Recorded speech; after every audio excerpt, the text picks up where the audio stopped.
Jangan lupa like, komen, dan subscribe channel YouTube TVRI Bengkulu dan nyalakan lonceng notifikasinya. Oke pemirsa, kita lanjutkan lagi obrolan kita pada pagi ini bersama Ibu Nani Hidayati selaku owner Kampung Batik Pancamukti. Dengan tema kita yaitu kearifan lokal ya bukan? Artinya kearifan lokal itu identik juga dengan ciri khas masing-masing gitu kan kayak gitu. Tapi dari ciri khas itu pasti ada tantangan mungkin ya Bu ya gitu kan.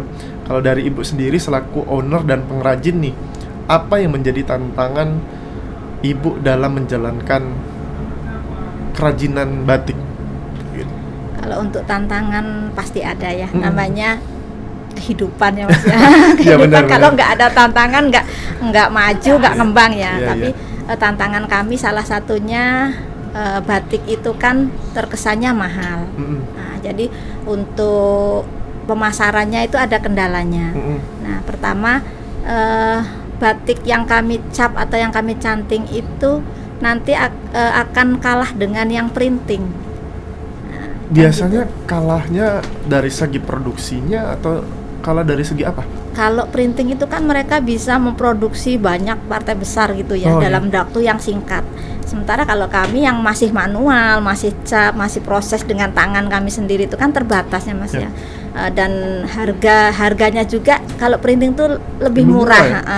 Nah kami batik itu kan harganya lebih tinggi dari yang batik printing itu yang biasanya kayak gitu. Itu salah satu yang menjadi ininya ya. Artinya itu dengan tenaga kami, tenaga tangan yang butuh telaten, butuh apa, sementara yang printing itu kan mesin. Jadi kan bisa partai besar langsung cepet gitu ya. Nah itu salah satunya. Itu berarti memang secara produksi kalah, secara pemasaran juga lebih murah ya gitu ya. Gitu. Gitu. Tapi mungkin tidak apa ya, batik tulis itu kita menghargai prosesnya ya. Betul. Proses dari pembuatannya itu, bagaimana mungkin seni dari setiap pengrajin juga gitu. Nah kalau pemasaran sendiri yang setelah Ibu lakukan, udah kemana aja sejauh ini selama 3 tahun ya mungkin ya, kayak itu ya. Untuk pemasarannya saat ini kami sedang proses untuk pembuatan Pemda dari dinas-dinas gitu ya. Kemarin yang sudah kami produksi itu untuk acara APKASI di Jakarta, itu yang asosiasi pengrajin daerah itu kan. Nah itu produk kami sudah bisa tampil di Jakarta waktu itu berbarengan dengan kunjungan Pak Presiden ke Bengkulu Tengah kemarin itu alhamdulillah batik sempat kami ngasih nggak ke Presiden? Kalau kami pengrajin nggak ikut tampil di situ, hanya produk-produk kami yang ada di situ. Dan yang pameran ke Jakarta juga produknya yang berangkat gitu ya. Ada salah satu dari pengrajin yang bisa ikut ke sana gitu ya. Nah, terus untuk pemasaran kami masih di area Pemda. Di area Pemda saat ini dengan salah satunya itu dari Dekranasdanya yang sudah mengenakan busana dari produk kami, terus dari PKK-nya Bengkulu Tengah itu sudah dari khas Sungai Lemaunya gitu. Berarti alhamdulillah disupport juga untuk pemerintah daerah ya, untuk bagaimana kampung batik ini tetap ada nih gitu kan, karena ya secara pun kalau kita melihat komersil ya butuh ya Bu ya gitu. Kalau orang jualan ya butuh pembeli kan kayak gitu kan. Artinya gini ya Mas ya, ketika kita produksi terus tapi nggak ada yang memasarkan kan juga nggak bisa jalan. Artinya dengan dukungan pemerintah, kami yang memproduksi, pemerintah yang memasarkan itu kan seimbang nantinya kan. Nah, dan niat kami itu cukup membantu bagi kami, benar-benar membantu bagi kami pengrajin supaya pengrajin ini benar-benar hidup nantinya. IKM itu nanti akan terus tumbuh terus karena menumbuhkan kecintaan terutama untuk membatik ini kan agak susah ya, agak susah dengan mungkin gini itu kan biasa, tapi kami terus melalui edukasi anak-anak sekolah juga itu sudah ada yang berkunjung ke kampung batik kami. Artinya bersyukurlah kita ya supaya nanti anak-anak tuh ada minat lagi. Jadi nggak cuman kami yang ibu-ibu aja, nanti ada anak-anak yang bisa cinta dengan membatik kan gitu ya. Itu juga yang mau dipertanyakan gitu kan. Itu kan artinya kan generasi sekarang mungkin generasi yang penuh dengan digitalisasi gitu kan. Artinya membatik ini kan konvensional Bu ya gitu. Dilakukan secara langsung dengan tangan sendiri gitu kan. Kayak gitu. Kalau Ibu melihat sendiri bagaimana memberikan edukasi ke kaula muda sendiri? Kami sudah mulai dari anak-anak SMP gitu ya. Kami ada. Oh, sudah merambah ya? Gitu sudah ya? ada kemarin anak-anak SMP itu edukasi ke kampung batik dari proses nyantingnya. Mereka sudah mulai coba. Artinya apa yang mereka pikirkan tuh mereka tuangkan. Itu kan punya ini tersendiri ya. Jadi yang hobinya mungkin gambar-gambar apa dituangkan di situ. Kami persilahkan secara bebas saja. Mau gambar apa silahkan gitu ya dengan cantingnya mereka.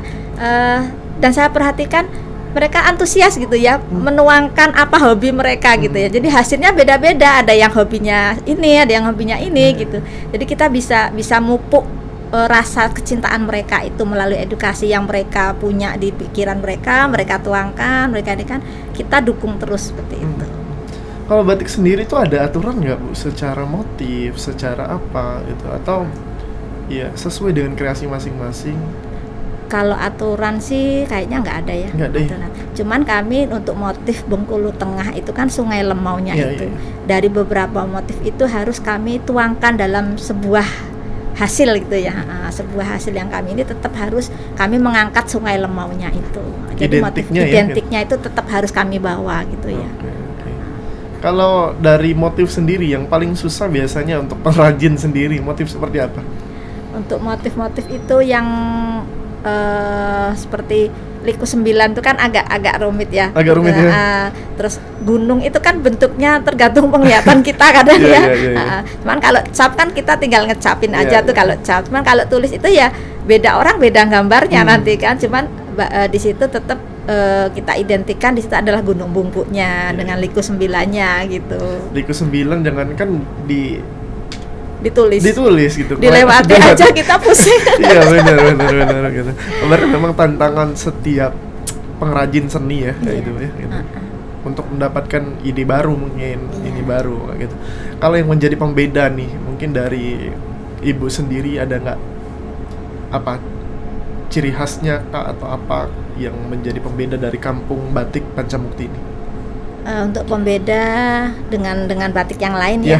Kalau kami kan memang kampung batik Pancamukti ini yang namanya Sungai Lemau itu tadi ya Mas ya. Dan itu dicetuskan bukan sembarangan orang lah ya, artinya di situ ada pihak pemerintah, di situ ada pihak adat yang benar-benar merembuk untuk sebuah nama. Jadi kami memang harus menjunjung dengan motif-motif yang sudah dirembukan oleh beliau-beliau orang-orang yang ada di Bengkulu Tengah ini. Jadi bedanya kami motif itu benar-benar ada maknanya. Dari motif-motif yang kami buat itu harus ada maknanya gitu. Bahkan kalau untuk orang-orang luar yang membeli mungkin diberikan filosofi maknanya ya. Betul. Nah, gitu ya, gitu. Untuk biar tahu nih ini ciri khas dari kampung batik Pancamukti sendiri gitu. Dari benteng sendiri Bengkulu Tengah sendiri kayak gitu kan. Dari pembeda kalau ukuran tetap sama kah standar biasanya? Untuk saat ini kami masih standar Mas. Ukuran hanya berapa? Ada beberapa orang yang mungkin badannya agak lebih atau mau dimodif dengan bahan lain mungkin ya. Itu kalau yang rata-rata itu 2 meter untuk satu bahan baju. 2 meter ya? Iya. Berarti satu kain ini 2 meter ya? Iya. 2 meter. Jadi Dan diselesaikan satu orang ya? Oh berarti kalau aku kalkulasikan tadi cukup banyak juga Ibu bisa menyelesaikan 5 ya? Iya. Karena 2 meter, kalau misalnya hitungannya kecil kan kayak ya 60 kali 90 kan kayak gitu kan. Tapi kalau produk sendiri selain batik sendiri mungkin dijadikan baju, udah pernah dijadikan apa aja? Untuk saat ini kami masih baru baju sama shawl. Shawl ya? Shawl sama baju yang sudah kami produk. Dan untuk misalkan banyak itu yang bisa diciptakan dari batik ya. Ada nanti topi, ada nanti sajadah mungkin, tapi untuk saat ini kami belum sampai ke situ Mas. Masih di bahan baju sama shawlnya. Alas meja yang sudah pernah kami yang sering kami buat tuh alas meja, shawl sama kain bahan baju gitu. Identik ya? Iya. Batik, tapi memang kita harus bangga dengan batik karena batik itu ya warisan budaya yang harus kita lestarikan dan diakui dunia juga. Iya, betul. Nah, itu. Jangan sampai ada yang mengakui nih kearifan lokal kita nih kayak gitu. Kita harus bangga juga dan pakai batik terus gitu. Kalau dari produk tadi sudah gitu kan gitu, yang keuntungan nih yang Ibu dapat dari menjadi pengrajin apa aja? Kalau keuntungannya ini keuntungan materi apa keuntungan apapun deh, apapun. Persahabatan gitu ya. Gitu kan. Kalau keuntungan materi mah rahasia aja lah, kalau rahasia keuntungan materi aja. ya nanti bisa dibayangkan sendiri lah. Tapi yang jelas dengan kami pengrajin-pengrajin ini kami bisa banyak bersilaturahmi dengan petinggi-petinggi yang ada di Bengkulu Tengah, dan warga kami banyak diperhatikan oleh pihak-pihak pemerintah, disupport supaya kami tetap semangat, kami tetap terus berproduksi dengan apa-apa yang ada di pikiran kami lah ya, untuk menuangkan di sebuah batik gitu ya. Itu benar-benar dukungan yang luar biasa bagi kami ya, karena tidak bisa apa-apa kami tanpa dukungan dari pihak pemerintah itu sendiri. Yang selama ini kami rasakan, bagi kami pengrajin ini memang dukungan dari pihak pemerintahnya yang memang sudah begitu kuat gitu ya untuk saat ini. Gitu. Kalau mau dijadikan baju gitu kan di kampung batik sendiri, berarti ada penjahitnya langsung atau ibu sendiri? Kalau Atau penjahit, ibu hanya menjual kain? Kalau untuk penjahit kami ada ibaratnya referensinya ya, iya. kemana-mana gitu bisa. Iya. Tapi kalau saya nggak membuat bajunya, saya nggak jahitnya, nggak. Cuman kalau ada yang mau ini, kami ada referensi tukang jahitnya itu ada sendiri gitu.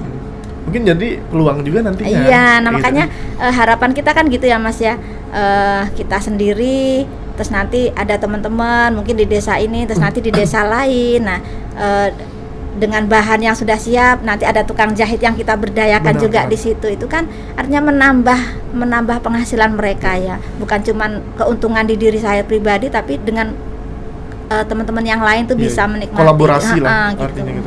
Bahkan bukan hanya sampai ke tukang jahit, Iya. sampai ke tokonya juga nanti Iya, bisa sama-sama semua kan, nanti gitu. ada Mas, jadi Kayak toko bahan bakunya ya ada kan gitu. harapan kita kan Iya, begitu ya Mas betul. ya, dengan sekarang kami yang masih ambil bahan dari luar, nanti kan harapan kita begitu ya, dengan toko bahannya juga ada penghasilan, pengrajinnya juga ada penghasilan, penjahitnya juga nanti ada penghasilan kan gitu. Iya.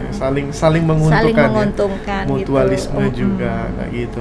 Berarti ada target nggak kalau dari ibu sendiri, bagaimana nih kampung batik ke depannya seperti apa? Kan selaku owner nih gitu kan. Kayak gitu.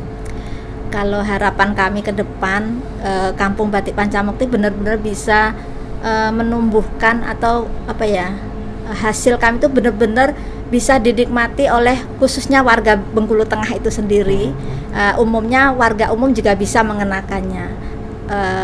Dengan seluruh warga Bengkulu Tengah bisa mengenakan, otomatis pengrajin-pengrajin di sana bisa makmur lah ya. Nah, secara ininya kan makmur, karena harapan kita itu kan subur ya, makmur kan gitu ya. Harapan kita kan begitu.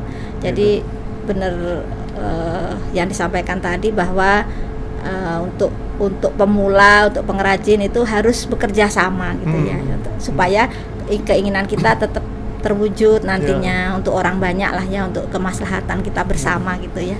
Oke, baik Ibu, nanti ditahan dulu ceritanya lagi gitu kan, nanti kita akan lanjut lagi cerita. Untuk para pemirsa jangan kemana-mana, tetap di Opini Obrolan Pagi.